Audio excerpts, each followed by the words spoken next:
오늘은 베이비돌 원피스 같은 거를 만들어 봅니다. 먼저 드레이핑 할 원단부터 준비해 줍니다. 원하는 사이즈로 재단해서 잘 다려줍니다. 중심선도 하나 그려주고요. 어느 부분인지 잃어버리지 않게 잘 적어둬요. 앞판부터 시작해요. 튜브 형태의 윗부분을 먼저 만들어줍니다. 앞중심 잘 고정하고 옆선도 고정해줍니다. 필요없는 원단 잘라줘요. 이제 다트를 잡아줍니다. 밑가슴 라인에 여유를 없애고 싶어서 다트를 만드는 거예요. 다트는 원단의 입체감을 부여해 형태를 만드는 역할을 합니다.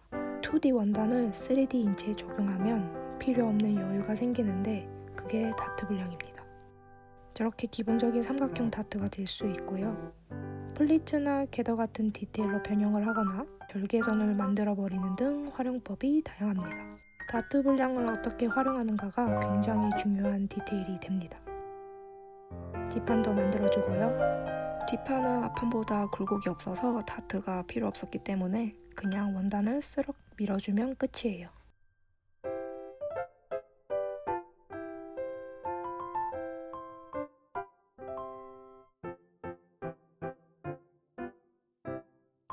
옆선도 정확하게 맞물리게 해줍니다.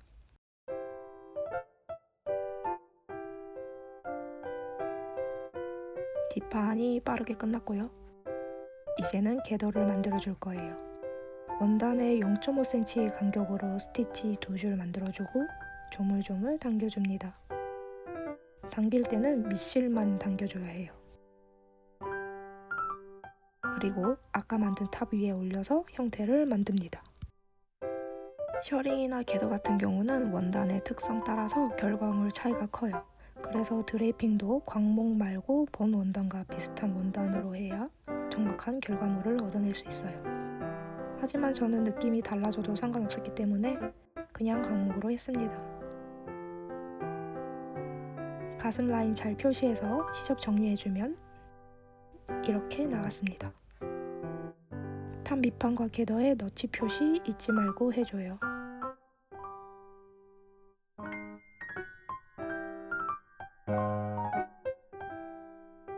뒷판까지 하면 이런 모습입니다.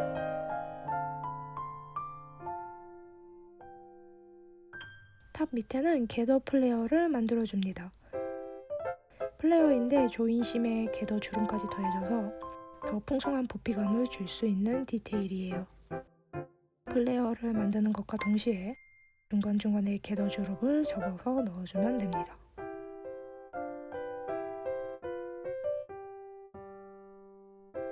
이런 느낌. 앞중심 기장 원단이 모자랐어요.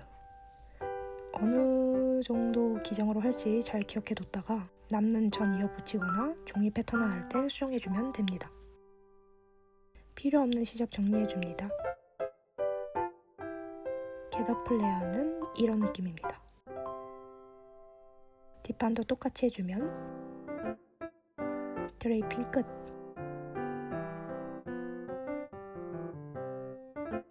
이제 패턴화를 해주면 되는데요. 스튜디오 말고 집에서 했습니다. 집에 패턴을 올려둘 큰 책상이 없어서 패턴 뜨기에 딱 알맞는 특별한 책상인 방바닥에서 했습니다. 허리는 아프지만요. 종이에 먼저 수직 수평선을 그려서 드레이핑한 것을 카피해줍니다. 패턴을 수정해야 하니까 일단 점선으로 표시해줘요. 각 패널들을 수직 수평선에 맞춰 바르게 카피해야 수정을 편하게 할 수 있어요.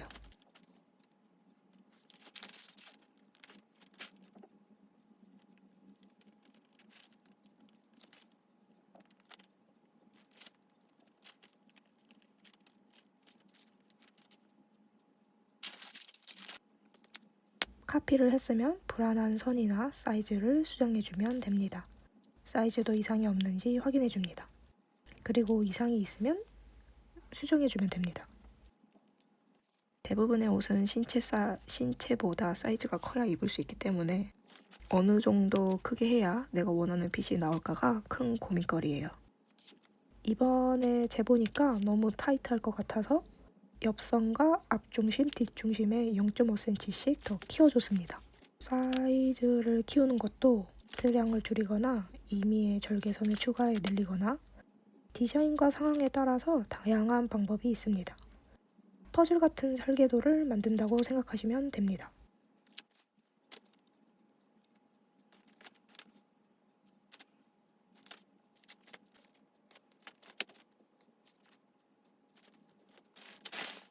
헷갈리지 않도록 어느 부분인지도 잘 적어둡니다. 이제 진짜 마지막으로 함께 봉제되는 부분들의 사이즈가 다르진 않는지 확인해주고 마무리해줍니다.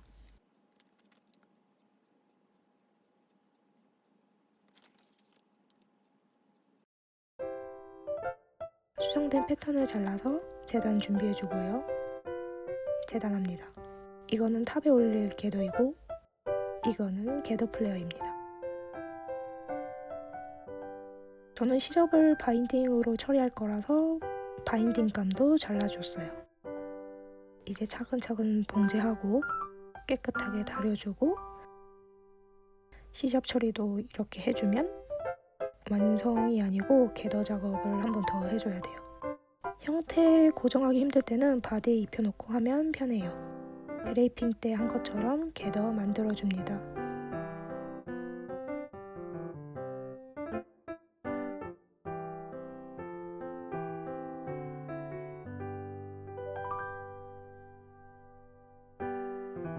광목으로 만든 겟더랑은 이렇게 느낌이 달라졌어요. 귀여운 듯한 원피스 완성! 사실 기장이 짧아서 원피스 단독으로 입기는 힘들 듯 합니다.